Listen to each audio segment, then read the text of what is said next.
Honorable Zaake Francis ayambalidde Parliament nga ayina ensonga ze yeemuluŋŋunyaamu gwe mukwano gwange ali eyo asinziira ku UG Updates TV. Kutegeeza nti nno muganda wange okola ky'amaanyi okuba nga maanyi nnyo okwekuumira ku UG Updates TV. Yonna gy'osinzira okuba ng'otuwuliriza watannaba kuba ng'osubscribinga kubiriza genda mu maaso obeere ng'osubscribinga muganda wange tusobole okuba nga tukwipinga ng'oli updated ku byonna ebigenda mu maaso mu ggwanga ng'omukwano gwange ali eyo ampuliriza. Omubaka w'Emityana Francis Zaake awadde okwemulugunya eri Parliament agiyise esobole okuba ng'ekola investigation okunoonyereza ku ddembe ly'obuntu, ku kuvumirira eddembe ly'obuntu okwagwawo mu Uganda wano okugwa mu makomera ga Uganda gwe mukwano gwange ali eyo ampuliriza. Agamba nti nno Parliament yandibadde ekola investigation ku service ezigenda mu maaso n'okukolebwa mu makomera ga Uganda. Agamba nti nno ebikolwa ebiri mu makomera tebiri mu mateeka, eby'okusalako omuntu enviiri nga tebannaba namukonvikitinga kuba nti omusango gumusinze. Zaake agamba yeetaaga Parliament ekole investigation ku kikolwa kino ekyakolebwa mu ngeri eno ey'okumenya amateeka gye beeyisaamu mu ngeri eri violent, asobole okuba nga ensuwalinga protection ku ddembe ly'obuntu gwe mukwano gwange ali eyampuliriza. Zaake ayongera okuyita actions zisobole okuba nga zivaayo. Kwegamba ensonga eno ye agamba nkulu nnyo era ekuze n'okusinga wa we mugisuubira. Agamba Parliament yandibadde evaayo mu bwangu ddala ereete treatment ku bazzi b'emisango bonna, ku baprisona bonna bonna abali mu Uganda. Agamba nti lipooti eno egenda kuba nga ereeta various forms of treatment okusobola okuba nga eprotectinga abamenyi b'amateeka bonna bonna okuba nga tebasabibwako nviiri nga tebannaba kubeera nga basingisibwa omusango.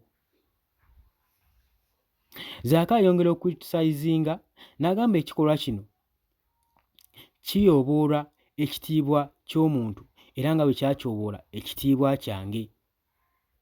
N'agamba nti no kireetawo ebibuuzo bingi eri omukulembeze n'okuba nga tebamussaamu kitiibwa n'okulinnyirira eddembe lye ery'obuntu okusinziira ku penal system. Bw'atyo Honorable Zaake Francis Zaake bw'avudde ne yeemulugunya. Agamba nti ndi stressed nnyo ku bikolwa ebyo ebitali clear. Agamba ebikolwa ebigenda mu maaso n'okukolebwa ku bantu abali innocent. Bino ebikolwa fundamental practices zino biri mu national ne mu international law.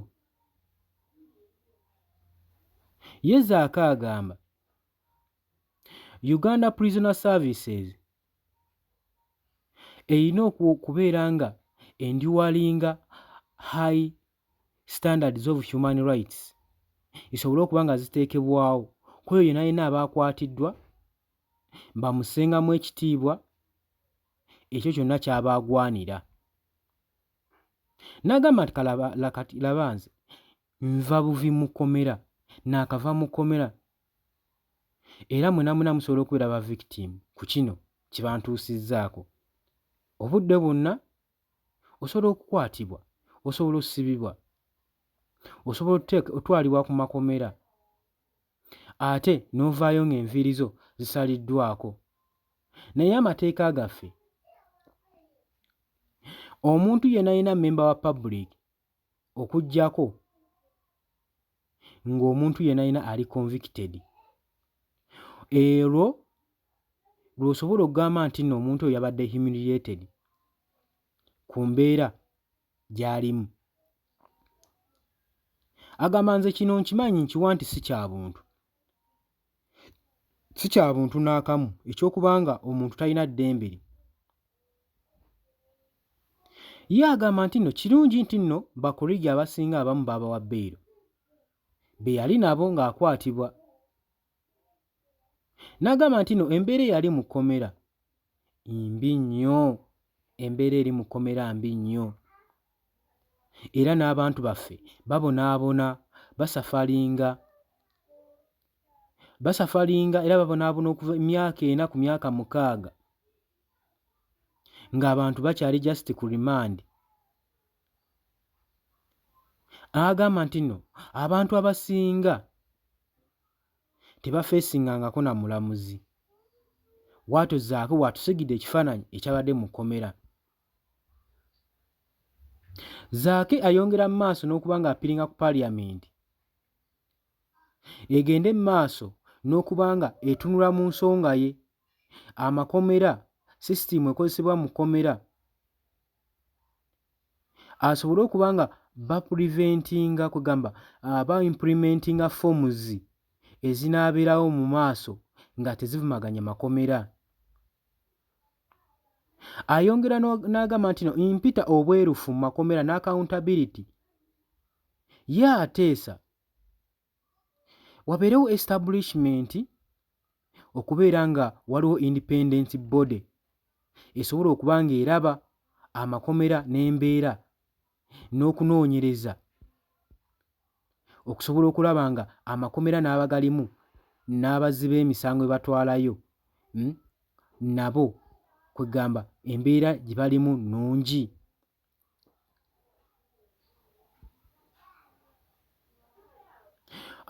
Mu response ya Zaake mu kusaba ke, Deputy Speaker Thomas Tayebwa yalaze support era na instructinga Parliament ne Human Rights Committee esobole okuba ng'enoonyereza ku nsonga eno. Tayebwa yakkaatirizza nti ekirungi ekiri mu lipooti ku state ya prison facilities gy'astatinze, agamba nno tusaanidde okuba nga tuliceivinga lipooti ku state prison buli mwaka. Ebyo byonna nga biri awo, Zaake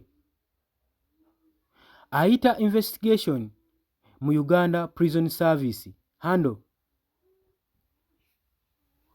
okujja kwe kuno oba omulimu guno kwazze mu kaseera aka institute eri mu under security over the immediate treatment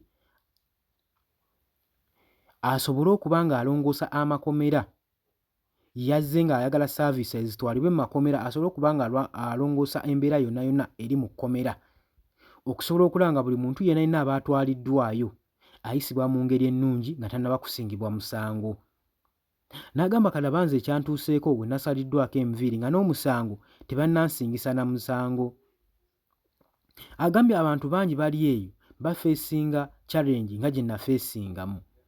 N'agamba baganda baffe bali eyo makomera bamalireyo bali ku limanda myaka 5 myaka 4 tebafeesinga nga wadde omulamuzi. N'agamba ekintu ekikyamu nnyo.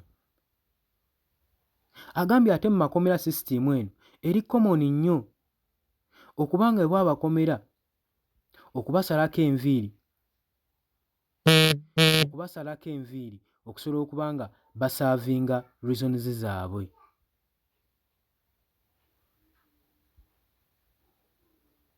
Agambye nti nno ayagala wabeerewo nga buli musibe aweebwa standard z'enviiri kijja bayambako okuba nga bamaintaininga senses of uniformity amangade ku basibe bonna bonna abali mu kkomera. Gwe mukwano gwange yali empuliriza wabula gwe atanaba kuba nga osubscribinga kutegeeza nti genda mu maaso osubscribinge sobole okuba nga tukutwala mu maaso mu nsonga zonna ezigenda mu maaso mu ggwanga. Gwe mukwano gwange ali eyo ampuliriza. Agamba nti nno mu kkomera mulina okubeeramu control ne discipline.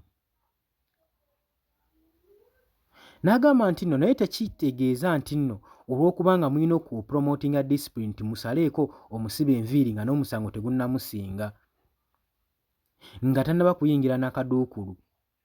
agambye ekintu ekyo kikyamu nnyo era akivumirira era abaakimukozeeko ayongera mu maaso n'okuba nga abavumirira gwe mukwano gwange ampuliriza. Kale tugenda kuba nga tukomawo n'ebirala bingi gwe mukwano gwange ali yeekumira ku Yugi Updates TV. Genda maaso n'okusharinga, subscribinga, commentinga.